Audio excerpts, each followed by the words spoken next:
Chers frères et sœurs et vous tous qui nous écoutez sur KTO, Radio Notre-Dame et France Culture, nous allons contempler aujourd'hui le visage de Pierre, le rocher choisi par le Seigneur pour édifier son Église. Selon la plus haute vraisemblance archéologique, suite aux fouilles ordonnées par le pape Pie XII, les reliques de Pierre sont bien situées sous l'autel majeur de la basilique qui porte son nom. En entrant à Saint-Pierre de Rome, les pèlerins posent leurs mains sur le pied de l'apôtre qui a reçu le pouvoir des clés. Ce geste de piété populaire exprime la vérité de la foi. Nous croyons en l'apostolicité de l'Église. Notre foi n'est pas fondée sur un mythe, mais sur l'expérience réelle d'un homme qui a vu, entendu, touché le Christ, qui l'a trahi parfois, qui a finalement donné toute sa vie pour lui dans le témoignage suprême du martyr. Nous sommes du sang des martyrs, comme on le dit, des membres d'une même famille. Merci au Père Guillaume de Bantière de nous faire grandir dans la contemplation du chef des apôtres qui a laissé la force de Dieu se déployer dans la faiblesse et dont la vie illustre si bien la devise du pape François, Miserando atque eligendo. En me faisant miséricorde, le Seigneur m'a choisi.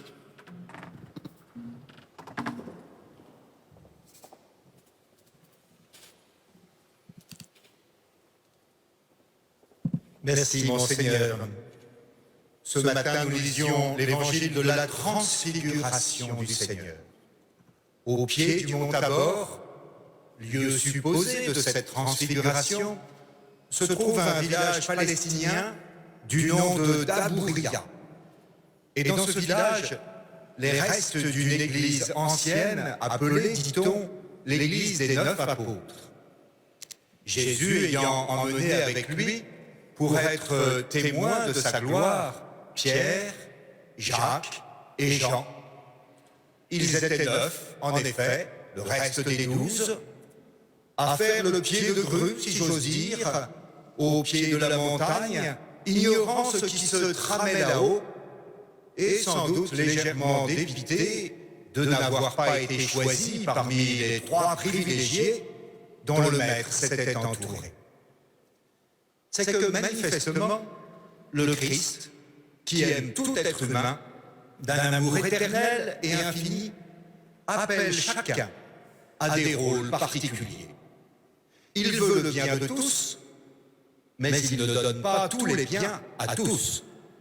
C'est un des points sur lequel la mentalité égalitariste de notre époque achoppe souvent. Tout ce qui est donné à l'un, pensons aujourd'hui, doit être aussi donné à l'autre sous peine d'iniquité. Il n'y a pas de raison. Si quelqu'un possède quelque chose, tout le monde y a droit. Sans quoi, il faut dénoncer le pire des crimes, la discrimination.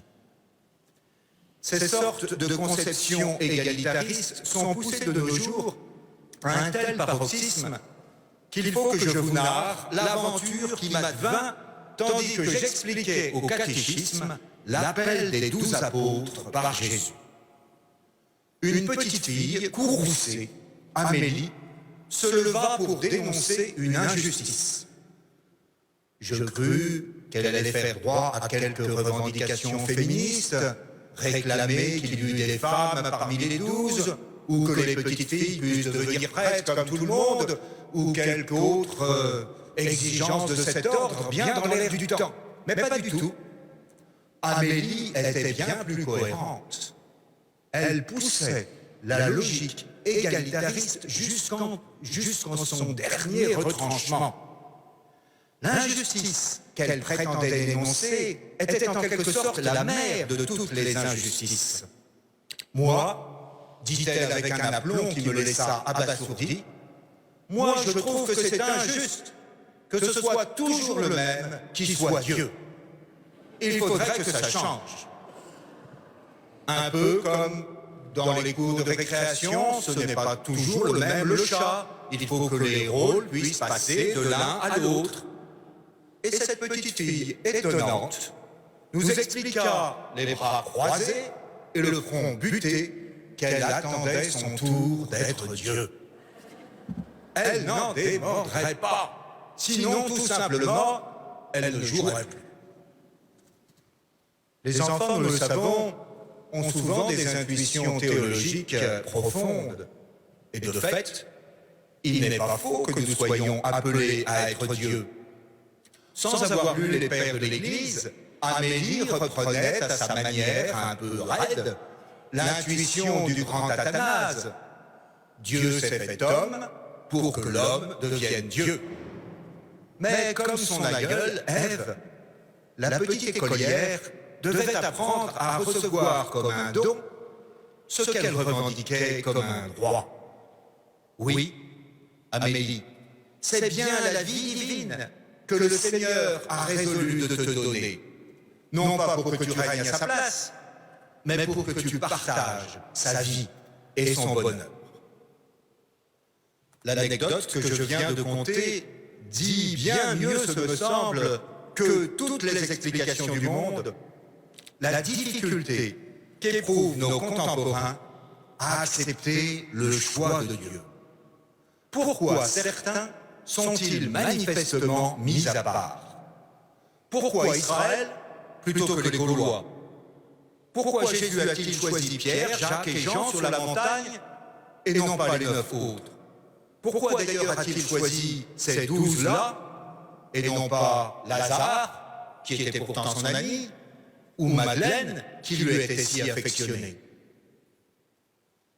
Pourquoi? Parce que chacun a son rôle et sa place dans l'écosystème ecclésial.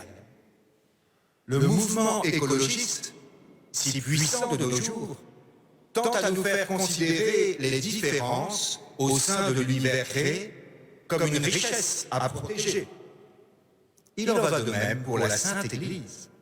Chacun y a une place et une mission spécifique et non interchangeable pour le bien de la communauté tout entière. Lorsque Clément de Rome, un des tout premiers papes, écrit vers l'an 96 sa lettre aux Corinthiens, il emploie des arguments écologiques. Pour mettre fin aux séditions qui se trament à Corinthe, il montre que le même Dieu qui a créé l'univers a aussi fondé l'Église.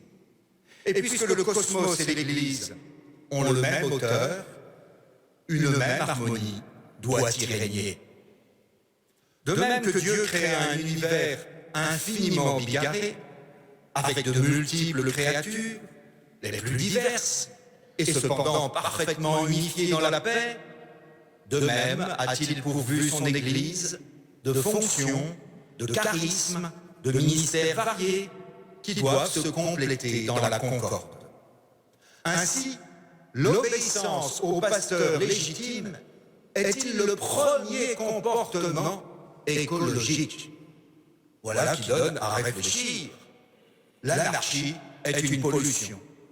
Il existe un lien entre la préservation de la nature, l'ordre du cosmos et le respect de la hiérarchie ecclésiale.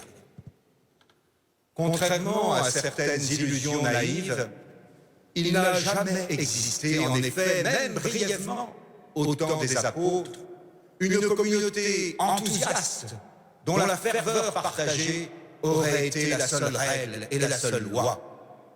Dès l'origine, le cercle des disciples a été structuré et organisé par le Maître. Au fond, l'écologie est le nom moderne de la vertu de tempérance. Une de ses manifestations primaires est le bénédicité, cette prière de début de repas qui ancre en nous la reconnaissance pour le don reçu et nous arrache à une mentalité de propriétaire. Tout ne nous est pas dû et nous remercions le Seigneur pour le fruit de la terre et du travail des hommes. L'Église est le champ de Dieu, dit saint Paul. Nous tirons de cette plantation divine avec gratitude notre nourriture spirituelle. Nous pouvons désirer que ce champ soit plus performant, vouloir changer de culture, extirper les mauvaises herbes, mettre des engrais de toute nature qui amélioreront le rendement. Mais prenons garde. Il y a les pesticides de l'erreur séduisante qui à la longue s'avèrent néfastes et ruineux. Il y a ces haies qui enserrent la parcelle et dont nous voudrions nous passer pour l'agrandir en je ne sais quel remembrement irresponsable. Il y a des mauvaises herbes pécheresses que nous prenons pour telles parce que peut-être nous ignorons leur rôle bénéfique dans l'économie générale. Il y a des lois dogmatiques de saine agriculture qu'on ne peut violer sans amer déconvenue. L'Église, chant de Dieu, n'est pas d'abord le champ de toutes les expérimentations possibles, ni le terrain d'éclosion des revendications les plus diverses.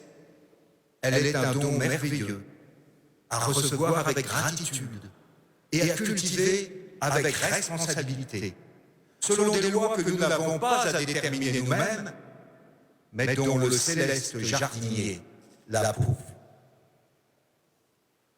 Dans cette divine agriculture, le Christ est à la fois le champ, la semence et le cultivateur. Il n'est pas en effet d'autre fondement de l'Église que Jésus lui-même. Durant ces 3 années de vie publique, nous le voyons tout occupé à agréger autour de lui un cercle de disciples. Voilà bien l'étonnant. Le Christ ne nous a laissé aucun écrit, aucune œuvre d'art, aucune grande découverte scientifique. Il n'a pas conquis de royaume ou révolutionné les lois de la cité. À quoi s'est-il attaché? À constituer autour de lui un groupe, à façonner une communauté chargée de le continuer. Que nous reste-t-il, tout compte fait, de son passage sur la terre?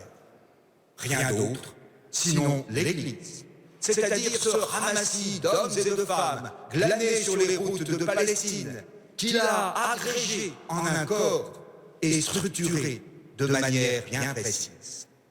La révélation qu'il porte, Jésus ne l'a pas confiée à un livre, mais à l'Église. Il a appelé les 12 et a mis Pierre à leur tête, articulant ainsi la primauté et la collégialité. Les évangiles nous relatent quel soin le Christ apporta au choix des apôtres, destinés à être les colonnes de l'Église. Ce ne fut manifestement pas une mince affaire. Jésus ne les a pas désignés à la légère. Il n'a pas tiré au sort ou pioché à la vedette. Lui, le propre Fils de Dieu, il ne juge pas superflu de passer toute une nuit en prière avant d'appeler les 12. Prier toute une nuit, pourquoi? Parce que Jésus ne s'attribue pas à lui-même ses disciples. Il les reçoit de la main du Père. Ils étaient à toi et tu me les as donnés. Frères chrétiens, voilà bien le trait qui nous définit le mieux. Nous sommes les cadeaux que le Père fait à Jésus. Nous ne sommes pas des dossiers archivés dans les registres du ciel ou des numéros matricules. Nous sommes ceux que le Christ reçoit de la main du Père et pour lesquels son cœur tressaille dans la nuit où il prie.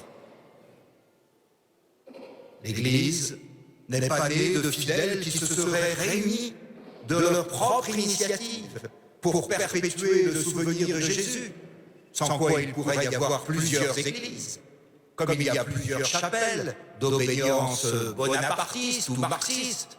Non, l'Église est une parce qu'elle est voulue, rassemblée, structurée par le Fils unique. Au regard de la suite des événements, on peut juger que la sélection des apôtres opérée par le Seigneur n'était pas très judicieuse. Pourquoi ces 12, humainement si peu performants et qui allaient se montrer si défaillants le moment venu? Comme les pensées de Dieu nous dépassent. Choisir un traître parmi les 12, un renégat comme chef, un zélote et un publicain ensemble comme apôtres, était-ce bien raisonnable? Le choix de Pierre à qui allait être confiée l'Église, exigeait une particulière attention. Qu'avait-il donc pour mériter d'être ainsi distingué parmi ses pairs? Traçons un peu mieux le portrait déplorable de ce pécheur de Galilée dont le Seigneur allait faire un pécheur d'hommes. Retrouvons-le sur la montagne de la Transfiguration. Pierre eut en effet ce privilège inouï de contempler le Christ, nimbé de lumière. Voyons-le éberlué devant la gloire de son Seigneur, bouche bée. On aurait bien compris, assurément, que Pierre reste à poids au spectacle de tant de splendeur céleste. Mais l'Évangile nous rapporte que le bon apôtre prononça une parole qui paraît frappée de démence. « Seigneur, veux-tu que nous dressions ici 3 tentes ?» Et quoi, grand Saint-Pierre, est-il besoin de meubler la conversation par ces tentes dérisoires? Le grand silence respectueux n'était-il pas seul de mise devant des révélations si hautes? Que nous parles-tu de camping et de bivouac? Est-ce le moment pour un barbecue? Frères et sœurs, familiers du monde biblique, nous le savons bien, les tentes auxquelles Pierre fait allusion évoquent probablement la fête des tentes, cette fête juive de Soukhot, qui commémore l'exode du peuple hébreu au temps de Moïse.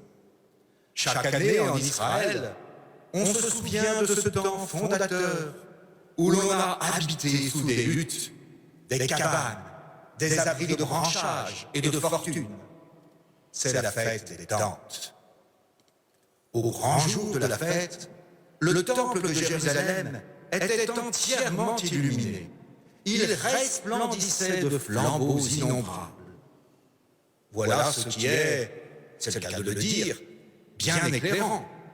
Au moment précis où là-bas, sur la colline de Sion, le temple d'Hérode se part de 1000 lumières, Jésus, éblouissant sur le Tabor, se révèle comme le vrai temple, en qui habite corporellement la plénitude de toute divinité. N'y a-t-il pas, si j'ose dire, pour des mystères si hauts, comme un pied de nez de la part du Seigneur, d'ironie en tout cas? Vous pouvez bien faire feu de toutes vos loupiottes. Moi, je suis la lumière du monde. Vous pouvez vous bâtir des demeures somptueuses. Moi, je suis le vrai temple, qui n'est pas fait de main d'homme. Que la transfiguration du Seigneur ait eu lieu durant Soukhot est donc assez probable. Or, le passage de saint Matthieu, qui nous le rapporte, commence par ces mots « 6 jours plus tard ». De toute évidence, la manifestation glorieuse du Seigneur succède à une autre scène qui eut lieu 1 semaine auparavant. Il n'est guère difficile de percevoir, en remontant un peu notre évangile, que la scène en question est la confession de Pierre à Césarée de Philippe. À la question du Seigneur, « Pour vous, que dites-vous que je suis ?» C'est Pierre, décidément toujours prompt à parler, qui a répondu au nom de toute l'Église. « Tu es le Christ, le Fils du Dieu vivant. » En réponse, Jésus lui dit, « Tu es heureux, Simon, fils de Jonas, car cette révélation t'est venue non de la chair et du sang, mais de mon Père qui est dans les cieux. Eh bien moi je te dis, tu es Pierre, et sur cette pierre, je bâtirai mon église. Et les portes de l'Hadès ne tiendront pas contre elle. Je te donnerai les clés du royaume des cieux. Quoi que tu lis sur la terre, ce sera tenu dans les cieux pour lier. Et quoi que tu délies sur la terre, ce sera tenu dans les cieux pour délier. » On est frappé du caractère très solennel de la déclaration de Jésus. Elle est tellement explicite que plusieurs commentateurs, issus du monde réformé, ont voulu y voir une interpolation tardive mise sur les lèvres de Jésus pour justifier les prétentions du siège de Rome. Plus personne, même parmi les exégètes protestants, ne pense cela désormais. Le jeu de mots araméen sur Képhas, le sémitisme des expressions, liées et déliées, chair et sang, tout porte témoignage de l'authenticité de cette parole du Christ, véritable institution de la primauté pétrénienne. Il faut dire que si notre hypothèse d'une transfiguration liée à la fête des Tentes est exacte, alors la confession de Pierre à Césarée prend cadre dans la liturgie du Yom Kippour. En effet, une semaine avant Soukhot, la liturgie juive célèbre le jour du grand pardon. Que se passait-il ce jour-là? C'était l'unique jour de l'année où le grand prêtre pénétrait dans le Saint des Saints et prononçait le nom ineffable, le nom de Dieu. Voyez, frères et sœurs, s'il n'y a pas une merveilleuse convenance à ce que le pêcheur du lac, disciple de Jésus, confesse la divinité de son maître au moment précis où le grand prêtre articule les 4 lettres du nom de Dieu dans le temple. Il y a plus qu'une coïncidence. Pierre, bien mieux que tous les grands prêtres, est entré dans le Saint des Saints, dans le mystère de Dieu avec nous. Pierre, bien mieux que les pontifes, a nommé celui qui est Dieu, béni au-delà de tout. C'est bien pourquoi le Seigneur manifeste à son disciple qu'il est établi désormais grand prêtre du culte véritable. À plusieurs reprises, les évangélistes mentionnent laconiquement que le Seigneur revint à la maison. Qu'entendent-ils par là? Est-ce la maison de son Père, le sanctuaire du Très-Haut à Jérusalem? Est-ce l'établi de Saint-Joseph à Nazareth? Ou encore la maison de Marthe, Marie et Lazare à Béthanie? Non. Voyez, s'il vous plaît, quelle est la maison du Seigneur? C'est à Capharnaüm, au bord du lac, une humble maison de basalte, la pierre volcanique du pays, dont les pauvres se servaient pour construire leurs abris. Cette demeure de roc grossier, c'est la maison de Pierre qu'il partageait avec sa belle-mère, et c'est là que Jésus habitait. C'était sa maison, disent tout bonnement les évangélistes. Car c'est toujours dans l'église de Pierre que le Seigneur habite. Simon, Pierre, Jean-Paul, Benoît, François, changement de nom, mais pas d'adresse. L'un, Claire, Clément, Innocent, Pie, Grégoire, c'est toujours dans la maison de Pierre qu'habite le Verbe de Dieu. Quel honneur, quel prestige pour le petit patron pécheur. Tout est moustillé par le rôle et l'attention spécifique que lui accorde le Seigneur. Pierre croit pouvoir tout régenter. Lorsque Jésus annonce à ses disciples que le Fils de l'homme aura à souffrir et à mourir, le sang du fougueux apôtre ne fait qu'un tour. Non, Seigneur, cela ne t'arrivera pas. Alors fuse cinglante la réponse. Va des rétro, Satanas. Quelle douche froide. Passe derrière moi, Satan. Pierre était déjà prêt à chausser la tiare, et le voici remis à sa place. Il voulait jouer les gardes du corps du Seigneur, et il aura, effectivement, la garde de ce grand corps du Christ qu'est l'Église. Mais rien ne se passera comme il l'avait prévu dans sa simplification de croyance. Le disciple n'est pas au-dessus de son maître. Il n'est pas non plus devant ou sur les côtés, il est derrière. À vrai dire, c'est une tentation permanente pour tous les chrétiens de faire leur œuvre pour Dieu plutôt que de laisser l'œuvre de Dieu se faire en eux. On devient aisément des entrepreneurs en christianisme plutôt que des disciples du Christ. C'est la tentation de tirer Jésus à soi, comme Pierre, tirant le Maître par la manche pour lui faire de vifs reproches. La tentation de devancer le Christ, de caracoler en tête, de prendre en main les affaires du bon Dieu, à la place de ce grand maladroit de Jésus qui ne sait pas très bien s'y prendre, qui n'y connaît rien en marketing et en com. Ce pauvre Jésus, il ne sait pas se vendre. Ainsi pensait Judas. Dans ma paroisse, je me pose souvent la question. Jésus est-il vraiment le pasteur de tous ces projets que nous nommons si facilement pastoraux? Un jeune me livrait un jour la clé d'une conversion spectaculaire. Autrefois, disait-il, je priais Dieu pour qu'il m'aide. Maintenant, je le prie pour qu'il me guide. Sentez-vous la différence entre un adjuvant et un pasteur, entre un auxiliaire et un maître? Simon-Pierre devra apprendre à suivre.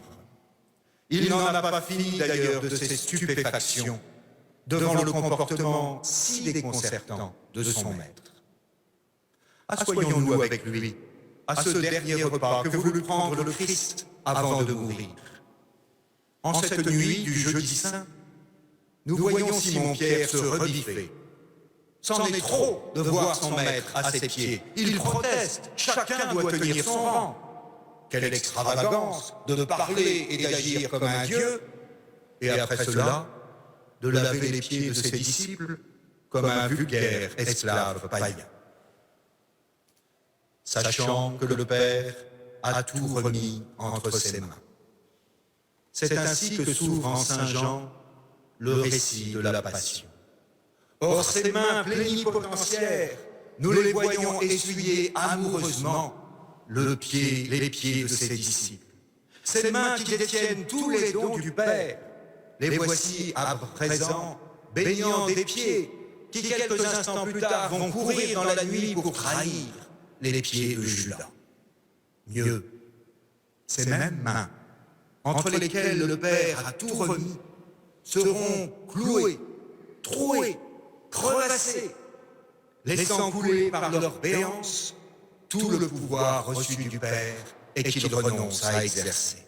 Oui, le Christ n'a pas harpagonné le rang qu'il égalait à Dieu. Toutes les prérogatives divines, il les abandonne et les laisse par amour s'échapper de ses mains percées. On comprend que Pierre ne comprenne pas. La peur, au moment décisif, achèvera de l'aveugler et l'amènera à renier son maître. L'Évangile ne fait pas mystère de ce triple reniement. « Je ne connais pas cet homme », dit l'apôtre choisi. Et le coq se met à chanter. Quelle aubaine et quel miracle, frères chrétiens, que de la flèche écroulée de Notre-Dame, on ait pu retrouver le coq. N'y a-t-il pas, dans ce fait providentiel, un signe qui nous est donné? Il dit beaucoup au peuple de France, le fier gallinacé, dressé sur tous les clochers de notre pays. C'est un miracle, c'est un animal très gaulois et très évangélique, le coq. Par le même chant, il dénonce le reniement et annonce le dénouement de la nuit. Il nous fait pleurer nos péchés nocturnes et nous tourne vers l'aurore de la miséricorde. Il est l'image de cette Église qui déambule dans les ténèbres du monde, proclamant la bonne nouvelle du jour qui vient. Puisse le chant de l'Église éveiller beaucoup d'âmes à la lumière. On sait comment, après Pâques, au bord du lac, le Seigneur allait manifester son pardon à l'apôtre renégat. 7 disciples étaient sur la barque. Lorsque le ressuscité fit abonder dans les filets les poissons d'une pêche miraculeuse. Ce filet, c'est l'Église, la nasse de Pierre, ce pêcheur d'hommes. Lancé dans le cirque aveuglant du monde, c'est l'Empire bientôt qu'il fera entrer dans le filet, intrépide héritière de la bête romaine. L'abondance surnaturelle de poissons aurait dû faire craquer le filet de toutes parts, mais il ne se déchira pas. Il ne connut pas de schisme, dit littéralement l'Évangile, précisément parce qu'il représente l'indivisible Église. Cette unité, Pierre se devra de la servir, comme Jésus ressuscité lui en assigne la mission. Autour d'un feu de braise, qui rappelle celui où Pierre s'était chauffé dans la cour de son triple reniement, le Seigneur interroge par 3 fois son disciple. « Simon, fils de Jean, m'aimes-tu plus que ceci ?» Voilà l'apôtre, mis face à son péché et à son impuissance. Et pourtant, c'est bien à ce disciple indigne que le Seigneur confie son troupeau. « Paix mes brebis, quelle miséricorde !» Non seulement Pierre est pardonné par le Christ, mais il se voit confirmé dans sa mission de conduire l'Église. Paix mes agneaux. Cette parole n'est pas adressée au groupe des apôtres, mais au seul Simon-Pierre, et elle est répétée 3 fois. Manifestement, Jésus confie à Pierre un rôle spécifique. Dira-t-on qu'il lui octroie simplement une dignité, une certaine préséance, une primauté d'honneur? C'est une idée bien peu évangélique et toute mondaine. Le Christ ne distribue pas des médailles et des titres. Il confère des missions et donne la grâce pour les accomplir en esprit de service. Pour conduire une Église qui offre à tous les hommes le pardon de Dieu, il fallait un chef qui en eût fait l'expérience pour lui-même. Il est bon d'avoir perçu les fragilités de Saint Pierre. Ce ne sont pas ses vertus humaines qui rendent l'apôtre inébranlable et apte à être le rocher qui soutient l'Église. Bien au contraire, les évangiles se plaisent à nous tracer le portrait d'un Pierre chancelant, d'un homme de peu de foi, d'un nain de l'adhérence, comme dit Chouraki. Ce qui rend la foi de Pierre infaillible, ce n'est pas son courage, sa lucidité, ou toute autre vertu dont il semble bien dépourvu. Ce qui fait que Pierre ne peut sombrer, c'est la main du Seigneur qui le hisse sur le navire et le retient de sombrer dans la faiblesse où il était plongé. Ce qui donne sa fermeté à la foi de Pierre, c'est la prière que Jésus fit pour lui. « Simon, Simon, j'ai prié pour toi, afin que ta foi ne défaille pas. Toi, quand tu seras revenu, affermis tes frères. » Depuis le jour de la Pentecôte, Pierre prend la parole pour exprimer la foi de l'Église. Nul ne remit en cause ce jour-là sa préséance dans une communauté primitive où pourtant tant d'autres pouvaient se prévaloir de quelque primauté. Jean, le disciple que Jésus aimait, les frères du Seigneur, André, le premier appelé. Mieux, Pierre semble personnifier toute l'Église qui se concentre en quelque sorte en lui. Que j'aime cette page des Actes des Apôtres où l'on voit tous les disciples unanimes priant sans relâche pour Pierre, emprisonné par le Sanhédrin. Car toute la communauté se sent incarcérée quand son chef est dans les fers. Ubi Petrus, ibi Ecclesia, dira tout bonnement saint Ambroise. Le pape n'est pas le vicaire de l'Église, mais le vicaire du Christ, qui se tient au milieu de nous comme celui qui sert. Serviteur des serviteurs de Dieu, le pape est le garant de la communion. Pas l'éteignoir de toute initiative ou de toute velléité d'innovation. Pierre n'est pas un roc qui écrase, mais le rocher qui supporte et qui soutient. L'Église n'a pas un cœur sec, elle est le temple de l'Esprit Saint. C'est l'Esprit, c'est-à-dire l'amour de Dieu, et non pas le pape qui l'a fait vivre. Dans ses célèbres Fioretti, Saint Jean XXIII, Angelo Roncalli, raconte qu'en 1959, peu après avoir, par une aspiration assez inattendue, annoncé l'ouverture d'un nouveau concile, il eut quelques difficultés à trouver le sommeil. Dans quelle aventure avait-il lancé, peut-être inconsidérément, l'Église? Un soir, qu'il ruminait ses pensées sans parvenir à s'endormir, il entendit intérieurement une voix qui lui disait « Angelo, qui est-ce qui conduit l'Église? C'est le pape ou le Saint-Esprit? » « Oh, c'est le Saint-Esprit, Seigneur, c'est le Saint-Esprit. » « Alors dors, Angelo, dors. » Dans le credo, l'Église est mise en rapport avec l'Esprit Saint. L'Église est à ce point unie à l'Esprit qu'elle partage avec lui le même symbole. Elle est la colombe, cette colombe unique d'une blancheur immaculée que le Seigneur a aimée.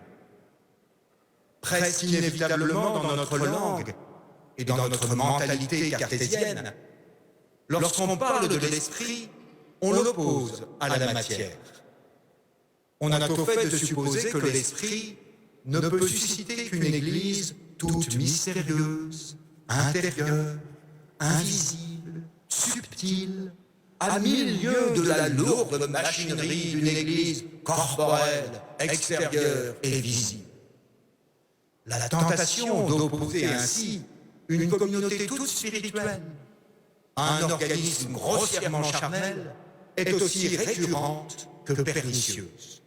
C'est, selon les mots du cardinal de Lubac, hypostasier un rêve et vouloir séparer ce que Dieu a uni.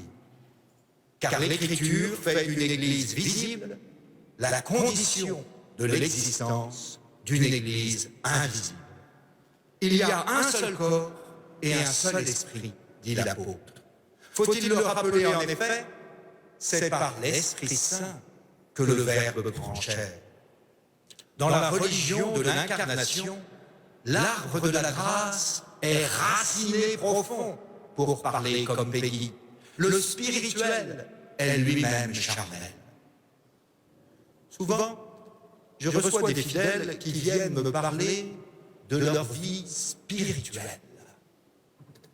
Ils me racontent alors leur retraite chez les bons pères, l'excellence ou les difficultés de leurs oraisons, les illuminations dues à la lecture d'un ouvrage pieux.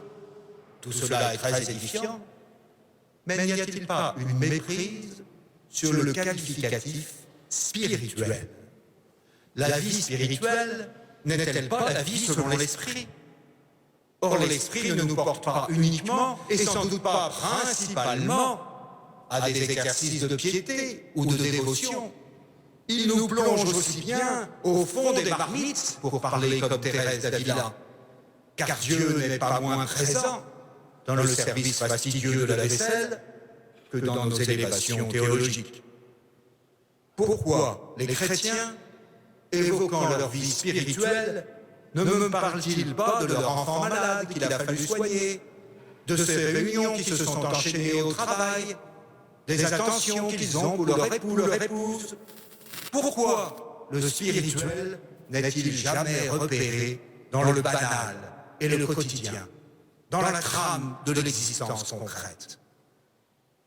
Nous arrachant un dualisme platonicien et cartésien et entrant pleinement dans la logique de l'incarnation, nous professons une Église bien tangible et concrète, celle qui s'incarne dans des communautés bien réelles, celle qui est structurée par une hiérarchie que l'Église, que Jésus a voulu et à laquelle l'Esprit donne le charisme de l'autorité.